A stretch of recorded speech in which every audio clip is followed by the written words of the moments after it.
Well, it's a tough one to say the least. I felt that Roma could have actually scraped something here at the very end. And the starting formation here today is truly wild. We haven't seen anything like this. Once again, I feel like for more than half the season, I've come on air and I've said, we haven't seen this formation yet. And here, yet again, it's exactly the same story. Guys, thanks for joining me. I know it's a weird time. It's just after 3:30 in New York. Most people are at work. I'm going to assume that most people are going to watch this as a recording. And if you missed today's game, it's one where Salernitana truly fought, but Roma were a bit out of sorts. And I think that's so clear when we look at this. And I want to jump at this straight away.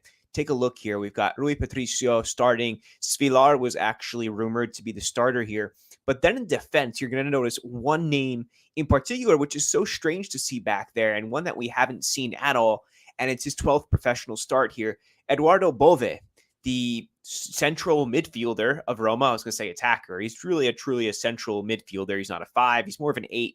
Here as a center back and as the right center back next to Chris Smalling, who makes his return to the starting lineup. So first off the bat, I'm thinking, what are we doing here? Because this is just completely unorthodox. So Bove I've never seen him play, even for Primavera. When I've looked at his videos from there, I've never seen him play defense. It is strange to see, but this is probably something which shows just how thin the squad is. Llorente was back today, but he's not yet ready to start a game. On the left side of that, Ibanez expected there, right? Go Mancini, Smalling, Ibanez. That's the set starting back three there. And ahead, we see Zalewski get a start on the right. Sorry, choking. And Zalewski's thing this year has been all about playing in like a back five. If we look at Mourinho's tactics and the way that this Roma lines up, and it looks like a 3-4-2-1 on paper, okay, that's fine. But in reality, what happens is that the wing backs play so deep that it truly makes a back five. And that doesn't give too much attacking liberty for somebody like Zalewski to get up the pitch and do what he does best, honestly, which is get the ball into the final third. With that being said as well, I think he's really struggled with the amount of pressure he's had to take on this season. And compared to last season where it seems like he had a bit more liberty, I'm not sure exactly what it is. So let me know what you think has been hurting Zalewski this year so far. But it's another match where he's just truly not incorporating himself into the mix when it comes to, let's say, 4 or 5 players who end up taking those attacking spaces. Next to him, Tahirovic gets the rare start with Kamada. Once again, a midfield pair that have never played together. What can you truly expect out of that, right? Against Salernitana, who's been a decent team. They went on a 10-game undefeated streak since Paulo Sousa joined in February. So Salernitana is not a joke of a club. They actually have pretty decent ambitions. I know they're in probably 14th spot at this point in time. We'll look at the table a little bit later, but they've got quality on that side. Mazzocchi, Dia, and of course Candreva, who honestly, Roma should just sign this guy at this point in time. I mean, he's up there in age and he seems to be aging like fine wine. And of course, he's ex-Laziale, but his career is so much more than that. He's a journeyman, but a good one, and not one who just ends up in the shuffle. He's been an important player anywhere that he's gone. So I do give Candreva credit for his career. And you know what? Just come back home. I believe he's from Roma's Primavera, if I'm not incorrect. And what a goal. So why he was allowed to get so clear from the back line there, I don't know. That's another story. That seemed like a misread on behalf of Roma's defense. But Tahirovic, Kamara is the midfield. Doesn't work all that great. El Shaarawy gets to start after his time off. So there's another bright spot here. El Shaarawy is the type of pro that you want. I know he came up short, had a hand to play in that Candreva goal, but he's the guy that you want when it comes to setting the example for the rest of the team. Goes out there, plays to the best that he can, puts in a professional shift when his manager needs him, comes up with a little bit extra special something, gets the goal. And that is a cornerstone of every good team. If you have that one guy who can truly show up and take the bull by the horn, so to speak, and when there's nothing going on, try to ignite them, get something going. And it's so important to have that guy who's a buzz, a little let's go, pumping you up. And I think that is what El Shaarawy provides to this team. Going further, I do imagine that he's going to stay with Roma and take even a salary deduction as time goes on. So I don't think we've seen the last of El Shaarawy heading into this summer. Up ahead, Solbakken. Hopefully he gets his rhythm sooner or later. Of course, a more stable team will allow him more progress to go forward, will allow him more availability, more options. He can get a bit more fluidity. I think that's the word I'm searching for here, is with a more stable Roma behind him, then maybe we can see the true Solbakken come out. But tonight is not that day. Belotti's one thing that you can't take away is that he works hard and he plays for the rest of the team. At times, this sacrifice of keeping team shape, of pressing and becoming the first defender, has cost him spots up the pitch, has cost him a couple goals this year. The fact, though, that he hasn't gotten a single goal in Serie A is concerning. It's concerning for him. You know, Mourinho is going to go on his press conference. We're going to check it out in a few minutes, and he's going to try to build him up. He's not going to try to break him down so he's got 0 goals, because the fact of the matter is that he does work very hard to keep things moving. Next to him is Wijnaldum. I don't know what happens to Wijnaldum this summer. I have to imagine that as time goes on and he shows bits of quality, but is he somebody who turns the field upside down? No, definitely not. And with the names like that are being mentioned right now, like Tielemans or Awad in particular, I have to think that next summer it's not going to be an attempt by Pinto to renew Wijnaldum, because remember, he's a loanee. So that's definitely something to keep an eye on here, especially as injuries. I mean, Wijnaldum's almost 30 years old, and let me tell you that those injuries don't go away at that point in time. Those are wear and tear, and they just get worse. And I'm starting to think about Dybala, and we're going to get to his condition also in the Mourinho press conference coming up. Okay, so there we go. 2-2 is our final score. By the way, if you're just joining in for the first time, or if you've been with me since day one, just throw a subscription up there as well. So thank you very much. And we'll go back to that there. Maybe it is time. Let's go to the press conference right now. Why not? Actually, comments first. Comments. There we go. Rocco is disappointed today. And he says there's no good reason Roma shouldn't be in the top 4 this season. And I agree. But you know what stinks is that Roma has continuously changed their approach because they thought all they had was Europa League. Now, with this rule overturned once again, Juventus are back down, and guess who's going to get into the Champions League, the 5th spot? Well, okay, throughout much of the season, it would have been a really big help if the other teams could have acknowledged that and prepared accordingly. It's unbelievable. Europe hasn't helped, but man on man, Pinto better build this squad properly, he says. Okay, on that note, if we lose Fratesi to Juve, I want Pinto out. Juve will still finish above us, shaking my head, Vito says. Maybe. Sufyan is here. He says, no point in talking about Dybala. Our words won't make him recover faster. We'll see on the day of the final. Also, Matic wasn't good in the first half of the season, and recently we started praising him. Same for Cristante. I don't see why Gini can't turn it around with more game time in our actual first team. Perhaps. I just think that with the summer coming so quickly, and we're just a few games away, this is match day 36, so there's 2 more games, and the one against Fiorentina. And who's last game of the season? I feel like it's somebody big. It might be like Spezia, though. It's just escaping me. And of course, the final. So now there's 3 games left. And then what happens? What are we going to do? What's going to happen to us and our relationship? No, we're going to be doing tons of stuff for this summer, keeping an eye on the transfer market, as well as who will be going out. And then we're going to do a lot of fun stuff too, like top 10 kits from Roma through the years. And I think that Adidas will become the new sponsor. That's just what it seems to be. But we'll be doing plenty. We're not going anywhere.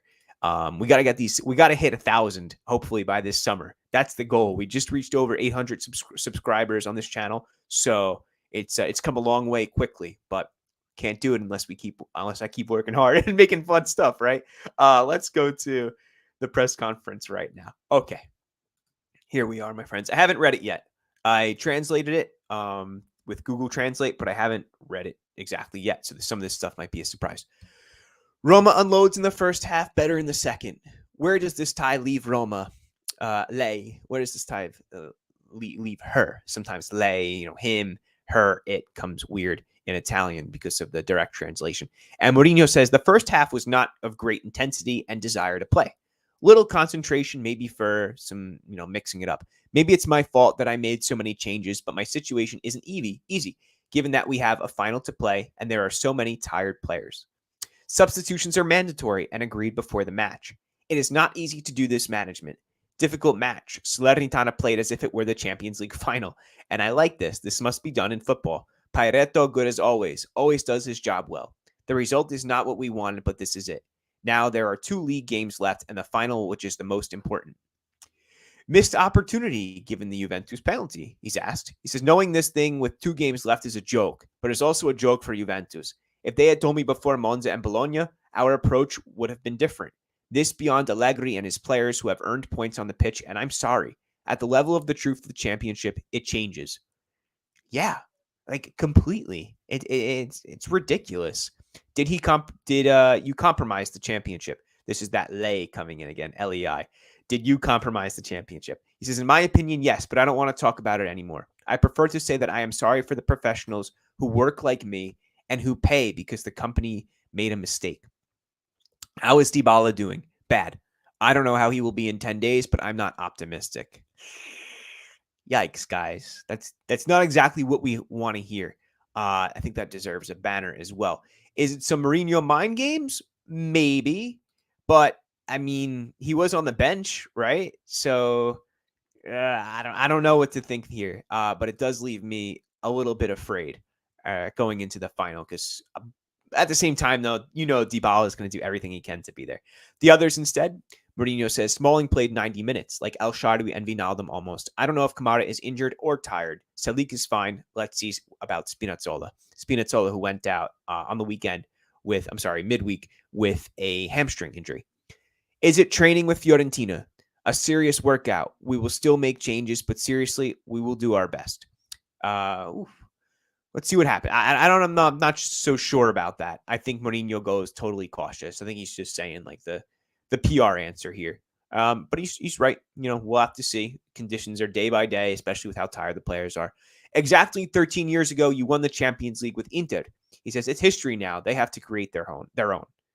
Now at the press conference, we got about 4 more questions. A commentary on the match and an update on Dybala. He says you have to ask the same person who gave you the team at midday. If you have a spy who gives you the lineup 6 hours before, the same spy can tell you how Dybala is. The match was difficult with an opponent who played the Champions League final, and it's not a criticism.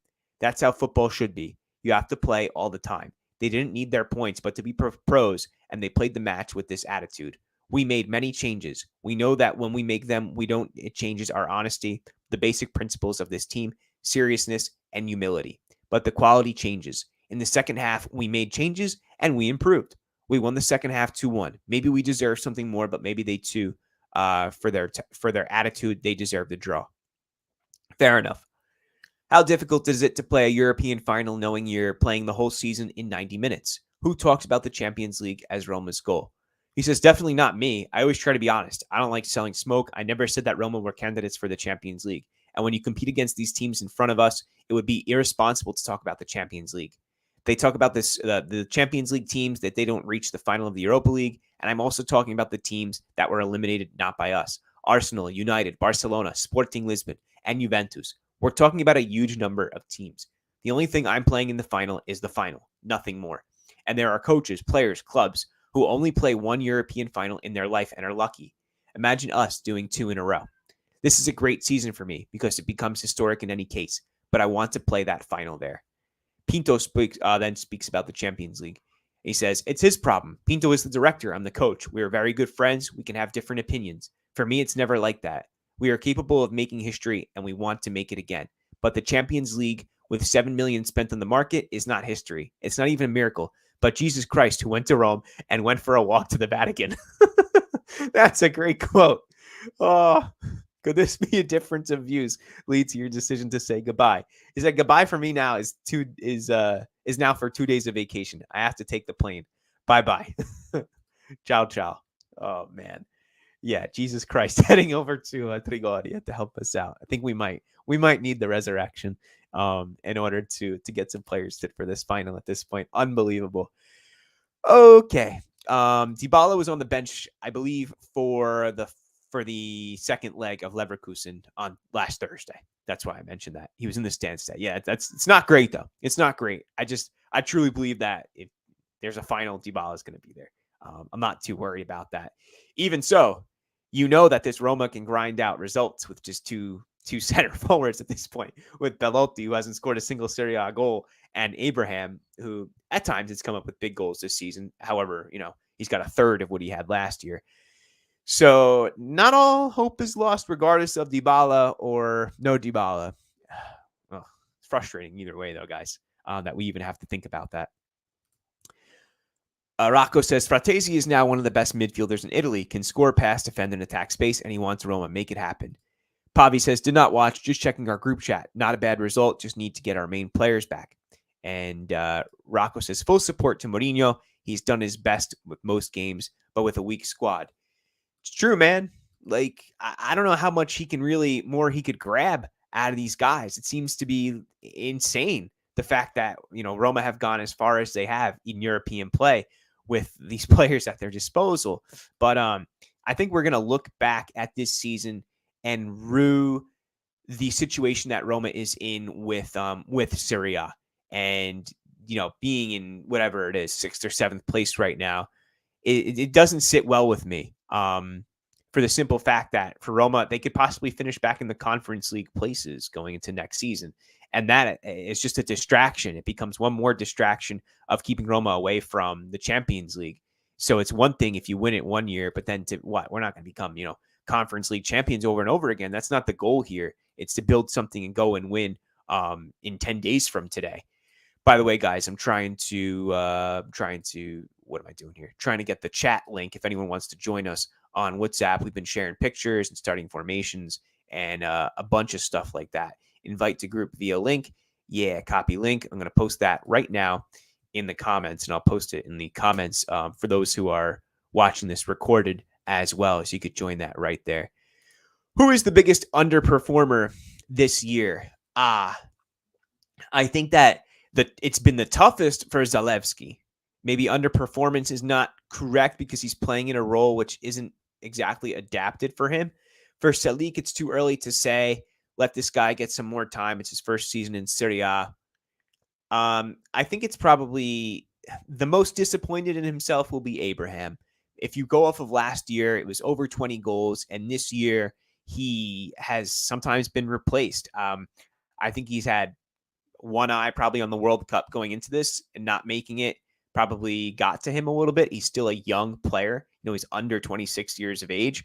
And center forwards, sometimes they get really hot later in their career. That's not a rare thing. You'll see strikers, plus 25 years of age really come into their own. So I think that Abraham's best years are ahead of him. But as far as disappointment, I think that he can definitely, he deserves to feel disappointed. And that's not, I think it's a tough thing for us as well, because Roma and Mourinho head into this season thinking that they've got their striker who's going to get 20 plus goals. But I think back to other moments too, like the big one against Milan, which Roma should have won. Roma should have gotten 3 points with his winner at the death. Should have been winner at the death. So I think his tactic has shifted a bit this year too, to be a bit more deep lying and with even less attacking that this Roma is compared to last year. And it's hurt Abraham and it's hurt Zalewski. So both of those guys. Overperformers, guys who've really risen up. Cristante, man. Matic. Also Gianluca Mancini, who I think has grown exponentially this year. Also, I think that probably Ibanez will have wanted a bit of a better season. When he looks back at certain moments, I think he will really regret them. But Ibanez he just had a heck of a game in the second leg of the Europa League. So he's had a lot of growth in other areas as well. Has he had mental lapses? He has, unfortunately. But overall, his overall game has definitely improved this year. Bove, Tahirovic and Kamara starting. Belotti and Solbach in strike partnership. Can't ask for much, to be honest. That's kind of how I feel, man.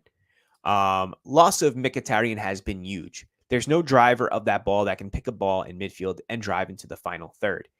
This is very true.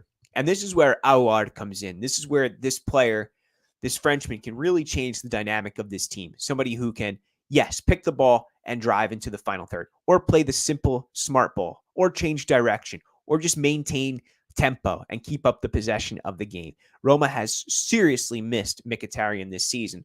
Was it smart to have signed him to a contract extension? I don't think so, because let's not get what's the word? Like when you it's such a simple word. It's escaping me right now. Like when you think of when you look back on something and then you change your mind. Somebody write that in. It's driving me crazy.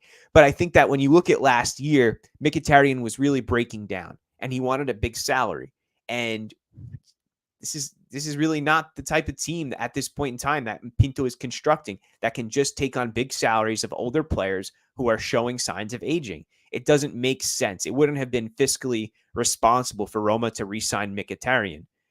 Wijnaldum should have been that guy who replaced him. He comes in on a free, on a loan, right?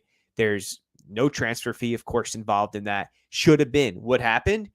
I think supposedly there was a training accident and he breaks his leg, right? Who knows the true story behind that? I think that's something that they didn't speak about in public. So it stinks. I also don't know, though, that Wijnaldum can totally take over what Mkhitaryan provided. I don't think he can. And with that being said, there was no true replacement for Mkhitaryan. If you could steal one player from any of the top 4 teams, who and why? Ooh. Let's look at the top 4 then. Let's bring that up right now. What do we got here going on? So, of course, first place, we know who that is. Lazio is in second place. Inter is in third. Fourth is Milan. So, I like Mike Maignan. And, of course, Leao. I like Tonali. But who I really like is Barella. I think Barella's got so much guts on him. I love him. I also really enjoy watching Bastoni play. I think Bastoni is a baller. I think he should be the future captain, probably, of the Azzurri. I'd go with that. But then if you look at like Napoli, sure, Osimhen, Kvaratskhelia, but let's rule them out because Napoli's almost like a fantasy team this year with how their players delivered. So for me, it's either Barella or Bastoni. I really like those two guys a lot. Milan, honorable mention, yeah, Leao, sure, last year's MVP, Serie A main guy there. Teo, don't get me started on Teo. His new hair color every week, it seems, just hurts my eyeballs. So I can't do that for the sake of keeping my 2020 vision. Can't go there. But if we look, you say top 4, and I'm looking also the team that just went under Roma, Juventus, Federico Chiesa. I know that there's problems going on with Allegri. This is a player I would love to have. Would love, as Roma needs 2 guys on each wing, but particularly left wing.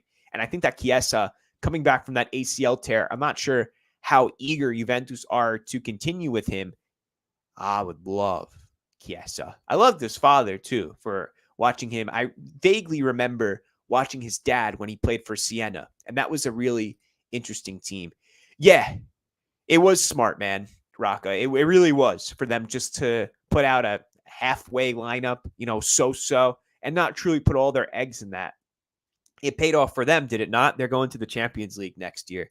So at this point in time, though, Lazio 68 points, Inter 66, Milan 64, and Roma sit 4 points behind them with 2 more matches to go.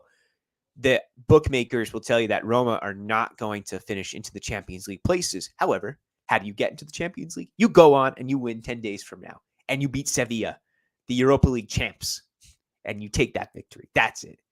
Barella, that's my answer. He's the full package. I have loved Nikola Barella since Sardinia, since he was at Cagliari, the same way that I had feelings for Raja Nainggolan. I actually, somewhere in my closet, I think at my mom's house, I have a Cagliari hoodie by Kappa, because Kappa gear, I don't know if anyone has any track jackets or track suits by Kappa.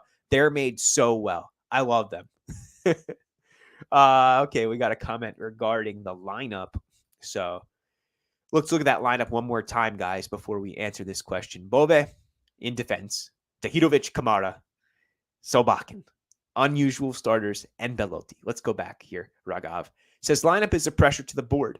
Mourinho will leave if he would not get at least 4 top players he wants. Either he will go for the league or he will leave. It's the truth. Ragav, let me say this, man. If there's offers, we're speculating in our heads, and the media speculates that there's offers from Paris Saint-Germain and Newcastle. Are they true? Who knows? We don't know. If Mourinho doesn't get that type of offer and he gets an offer for, let's say, a country, like Brazil steps up or whatever country. Then is Mourinho going to leave? No, he's still on a contract. So he's going to be going into his third year. Unless there is a ridiculous offer, Mourinho is going to stay. And let's be honest, who wouldn't of us stay if PSG calls you and they're like, yeah, we're going to give you like 150 million, 200 million transfer budget this summer. You're going to win the league. You're going to get far in the Champions League. You want to join? Like, yeah, of course. Who wouldn't do that? 2002 Coppa Italy kit was the best. Yeah. Also off topic, Invicta bags back in the day. I don't know about those Invicta bags. Invicta Borse. Let's see if anything comes up. Invicta bags. Borse da lavoro. Maybe you know. Send me something more, Rocco, about that. So we went through Mourinho's interview today, guys, and we've got this one concerning quote here about Dybala. How is he doing? We'll see. I'm not optimistic. Mourinho mind games or something else? Well, we'll have to see. Roma's schedule upcoming. Roma schedule. I'm going to go for this real quick. We've got Fiorentina Saturday, May 27th, so about 5 days away. Not much rest. That's going to be at 12 p.m. Eastern Standard Time, New York time. And then the following game is Sevilla, Wednesday, May 31st. I took off of work. Do you think this is a good idea, guys? I was thinking of doing a digital scoreboard throughout the match I know there's programs you could get like that show like the starting lineup, as well as like a live score, even a time. So like a true virtual scoreboard. Are people into that? I'm not sure because I look at some other streams, some other streamers, and I'm like, who would want to watch this? But then I have to realize not everybody has a subscription to the games and like availability or access to watching or hearing the games. I listen a lot on radio. Like today, this match, I listened the majority of it, of the first half, on radio. And that's just how I get it. I get it off Rete Sport. I'm going to try tele radio stereo as well from Rome. But what do you think about that? Should we do the virtual scoreboard? Are people into this? Like a watch party like kids? Okay. So I think if not for the final, if we're going to live stream the final from Roma Club New York for the entirety of the match, I'm trying to decide if I want to do that or if I want to be in the zone. I know there's going to be a ton of people there. There's going to be well over 100 in a small private room. Can I get away with doing that? I have a feeling I'm going to be standing the whole time, so I'm a little concerned about that. Bobby, I'm not going to post that comment just now, just for I'm a school teacher and I don't like to get any profanity on my banners here. But yeah, I think like next year, looking into it, watch parties would be a cool thing. And let me know if anyone else besides Pavi thinks that's a good idea too. I'm thinking like, the banners, the little graphics. Today, I went ahead with, I'm going to show you real quick. I went ahead with this. It's pretty cool, right? Like, what are your thoughts on that? I like that a lot. And it's got the little wolf there. It's a whole welcome screen. So I'm trying to like build this up and make it look sharp. I looked at some overlays, some Twitch overlays. I use Canva to make all this stuff. Like, let's say, that's my little graphic, or that, for instance, when those are Xabi Alonso's tactics, I think. No, Thiago Motta's actually the 272, stuff like that. So actually I use something called Figma for those. But yeah, let me know any ideas you got on what more that you want to see, what we can do to further this channel and make it more interesting, more fun as well. Belotti better start learning Chinese. Ooh. We'll see what happens. I know Belotti has discussed supposedly about taking a pay cut going into next season. Let's look real quick before we sign off, guys, if there's any comments from players. So we've got 3-0 Empoli beating Juventus. Wow. Empoli at home putting in the work over Juve. They must be emotionally destroyed after this. Geez, guys. Roma slam Bayer Leverkusen for lacking respect after Europa League insults. You know what? Leverkusen have to stop talking. They got to get over it. I've noticed a theme with teams after they face Roma and Mourinho is that they complain a lot. They didn't play, blah, blah, blah, blah, blah. No, you didn't score a goal. Correct me if I'm wrong. You didn't score. You didn't make enough. You didn't do enough. Stop blaming others for your shortcomings. Roma won fair and square. So just stop it. Grow up. I gotta get like that, but it's like enough already. Basta. All right, guys. Let's create a no. Why? Joe's here. Joe Cicero says with Juventus, deduction will be in the Conference League again. I'm not going to the Conference League, guys. I'm not doing it. Roma's got to win this. They got to win the final. Gotta win. Gotta beat Sevilla. Gotta beat Papu Gomez and Monchi. I tell you what, it's a big loss that Acuna is out. That's a heck of a player. Just won the World Cup with Argentina. That defender is seriously a tough dude, and I can't believe that he's going to miss that game. He really should have held it together there. That's immaturity on his part. All right, we'll talk soon. Leave a comment. Subscribe if you're not already part of this channel. I think most of you are. And we'll be back. I love Pinto, Rocco says. No.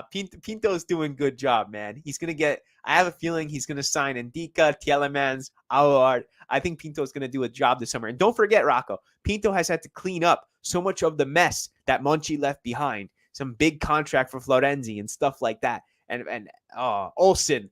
Who else was there? Veretout, who I kind of miss. But Under and Kluivert and these guys who came in for big money, big salaries before even proving a single thing.